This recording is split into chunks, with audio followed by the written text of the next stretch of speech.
Bellezas, ninfas celestiales y príncipes imperiales. En el capítulo 14 de la temporada 1, Mao Mao imparte una clase magistral sobre sexualidad avanzada a las consortes, con la finalidad de complacer al emperador y así aumentar la posibilidad de engendrar hijos. El día de hoy hablaremos sobre los juguetes y manuales íntimos que Mao Mao probablemente le dio a las consortes, los cuales existieron en la vida real. Y a decir verdad, muchos persisten, con adaptaciones acorde a nuestra época. Bienvenidos a los Diarios de N. Recuerda dar like y suscribirte. ¡Comencemos!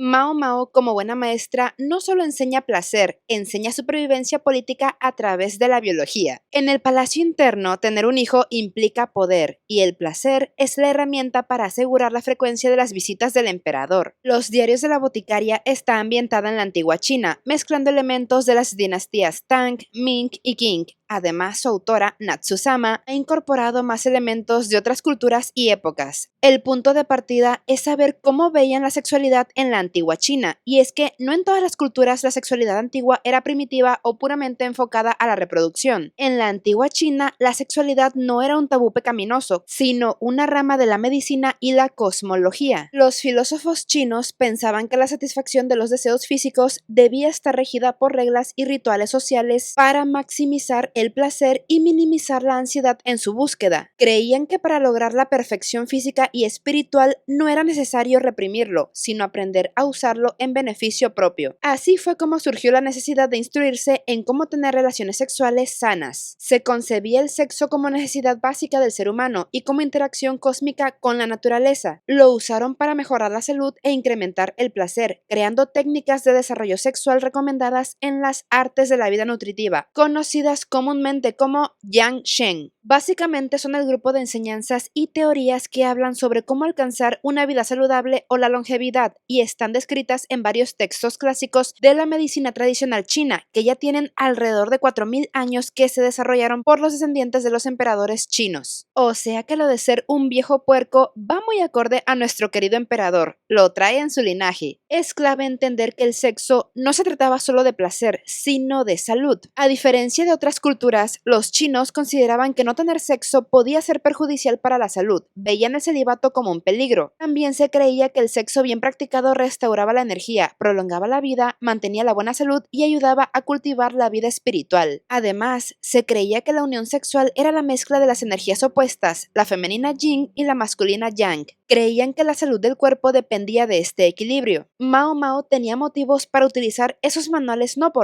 educativos. Y es que de hecho los manuales sexuales fueron muy importantes, sobre todo a finales del periodo imperial. Estamos hablando a inicios de los años 1900, es decir, no tiene mucho realmente, poco más de un siglo. En estos manuales se daban instrucciones detalladas a los hombres sobre cómo llevar a una mujer al orgasmo, junto con recetas para facilitar erecciones de soporte. Y es que se sabía que una vez alcanzado este estado, las mujeres liberaban energía yin, la cual era beneficiosa para la salud masculina. Durante la dinastía Tang, en la cual está ambientada principalmente la historia de los Diarios de la Boticaria, la sexualidad se consideraba una rama reconocida de la ciencia médica. La mayoría de los manuales médicos contenían una sección dedicada especialmente a las artes de la alcoba, o conocidas como Fang Shong Shu, y estas circulaban libremente para todo el público. En la novela se menciona que Pairin es experta en este arte. Por esa misma época, muchos escritores abordaron estos temas en prosa y poesía con un sentido jocoso para provocar diversión, dando origen a la no por China. Probablemente estos eran los manuales no por que Mao Mao hacía circular en el palacio y que Jinshi y Gao Shun le confiscaron injustamente. Ellos no entendieron que Mao Mao lo hace todo en nombre de la salud y la ciencia, además es imperialista, todo sea por el imperio. Lástima que Gao Shun y Jinshi no entendieron la vibra. En la época de la dinastía Ming, gracias al florecimiento de las artes y las letras, la idea de vivir refinadamente cobró mayor importancia, por lo que se reimprimieron los antiguos manuales sexuales y se escribieron algunos nuevos en los que se abordaban seriamente las instrucciones de una vida familiar armoniosa, incluido el aspecto sexual. Todo esto al mismo tiempo en que surgió la literatura erótica, cuentos, novelas y poesías como nunca antes en la historia china, dando paso a las ilustraciones de posiciones sexuales que hoy en día se muestran en los libros antiguos de la cultura china. La buena salud dependía entonces en parte del sexo saludable y un comportamiento sexual excesivo e inapropiado se llegó a considerar una causa frecuente de diversas patologías. Los textos médicos también se esforzaron en dar instrucciones explícitas para la realización del coito, cuando el objetivo era la concepción, dando gran trascendencia al periodo menstrual de las mujeres. Desde el siglo III a.C. hasta que el régimen comunista de China intervino y la prohibió, se tenía la costumbre de que los recién casados tuvieran los libros de almohadas como regalo de bodas. Era tradición dejarlo debajo de la almohada para que la pareja lo consultara constantemente. En ellos se explicaban varias cosas, desde la compatibilidad sexual astrológica de las parejas hasta consejos y técnicas para que las relaciones sexuales resultaran beneficiosas para la salud y la longevidad, así como placenteras, enseñando a garantizar la propia satisfacción individual y la de la pareja con el fin de producir el equilibrio entre el yin y el yang en ambos y así nutrirse mutuamente de energía. Es decir, el placer mutuo era indispensable. Hacia el siglo VIII, los taoístas concentraron sus propuestas sobre longevidad y salud del hombre en no dejar escapar el semen y en las mujeres en no dejar escapar la sangre, ya que consideraban ambas sustancias materia prima y que, si lograban transmutarla, lograrían la inmortalidad. Además, en lugar de palabras fuertes, utilizaban un lenguaje poético que reflejaba hacia la sexualidad una actitud positiva y libre. El falo era descrito como tallo de jade, la vagina portal de jade. El orgasmo femenino era llamado marea alta e hilando la seda, como llamaban a una de las tantas posturas sexuales, reforzando así la idea de que el sexo era algo natural que debía despertar alegría, romance, libertad, emoción y humor. Ya me imagino a Mao Mao diciéndole a Jinshi, vamos a hilar la seda para sentir la marea alta con tu tallo de jade en mi portal. Hubo épocas, concretamente durante las dinastías Han y Tang, épocas de oro, donde la sexualidad era muy abierta. Las mujeres tenían mayor libertad y se escribieron los famosos manuales de alcoba. Sin embargo, con la llegada del neoconfucianismo, la sociedad se volvió mucho más puritana y restrictiva. Como el Feng Shui o las artes de la alcoba era una rama de la medicina y la espiritualidad, se buscaba el equilibrio del Qi, que en China se considera la energía vital. En este arte se le daba importancia a técnicas para evitar la eyaculación precoz y tratar la impotencia. Una técnica muy famosa es la posición de la gaviota voladora. Les dejo la información en la pantalla, ya ustedes busquen la imagen. En la descripción del video les dejo las fuentes de información. Ya me imagino al emperador con sus consortes, explicando que él no hace cosas cochinopuercosas, sino que solamente busca el equilibrio de su ser. En el taoísmo se enseñaba a no tomar alcohol como una bebida normal, a no tener relaciones sexuales en estado de intoxicación, a ser prudente en la vida diaria, vivir sin excesos ni abusos y a seguir las leyes del yin y el yang.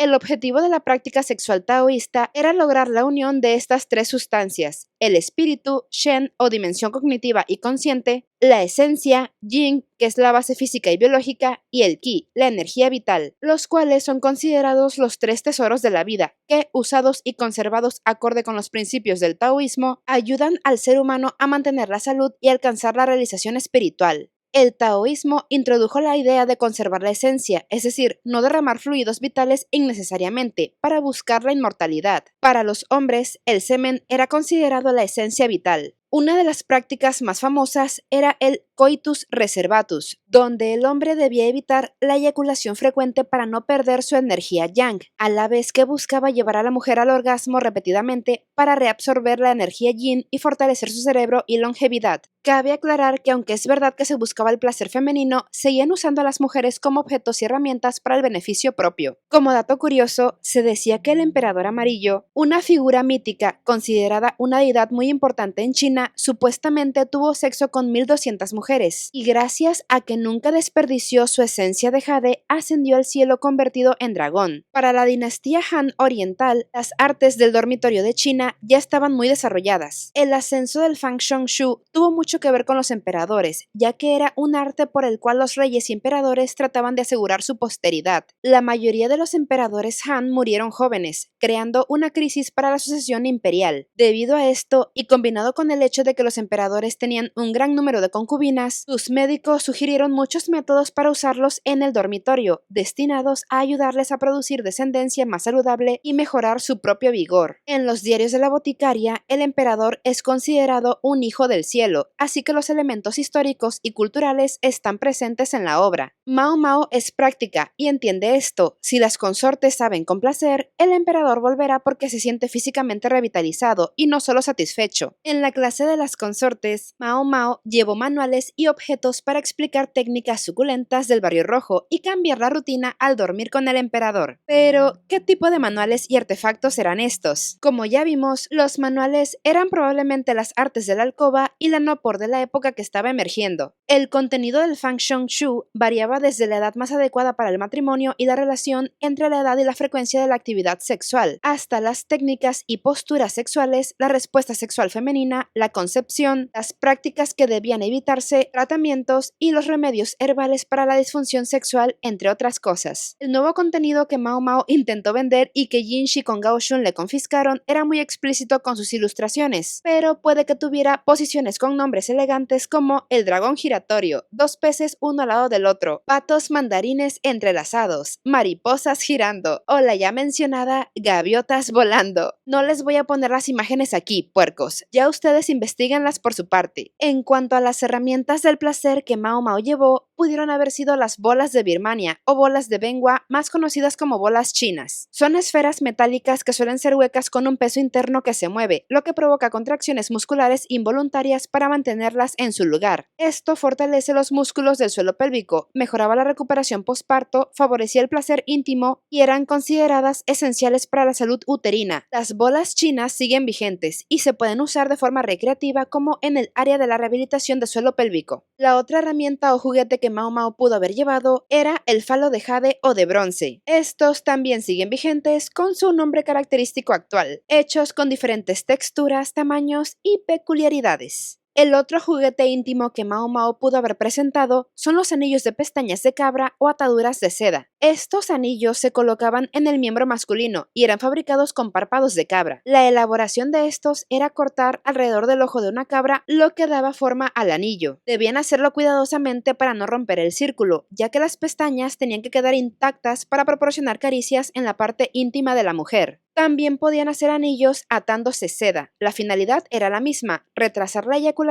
y proporcionaban una buena erección del hombre. Son lo que actualmente conocemos como anillos sexuales. Mao Mao, como boticaria, también pudo haberles enseñado sobre aceites y afrodisíacos. Pudo haberles explicado las propiedades afrodisíacas de ciertas hierbas como el ginseng o el aceite de jengibre, aparte del ya famoso cacao. Algo que no creo que les haya enseñado a las consortes son los métodos anticonceptivos, porque eso no es lo que buscan. Pero en la novela se menciona el coito interrumpido, el seguimiento del ciclo menstrual, condones antiguos hecho a base de intestinos de animales, la fabricación de abortivos con perfumes y hierbas, tirarse de las escaleras, lastimarse el vientre usando una aguja larga, consumir venenos, entre otras cosas. En pocas palabras, Mao Mao adiestró profundamente a las consortes en las artes de la alcoba con manuales y artefactos prácticos. Todo sea para que ellas y el emperador tengan una placentera, larga y armoniosa vida llena de hijos. Si conocen algún dato extra, compártanlo en los comentarios. En la descripción del video les dejo varios links donde investigué la información del video, así como la recomendación del libro La vida sexual en la antigua China. En las listas de reproducción hay muchos videos interesantes que les pueden gustar, y si el video les gustó, denle like y compártanlo, así como la invitación a suscribirse a este canal y a seguirme en mis otras redes sociales. Muchas gracias por estar aquí y por todo su apoyo.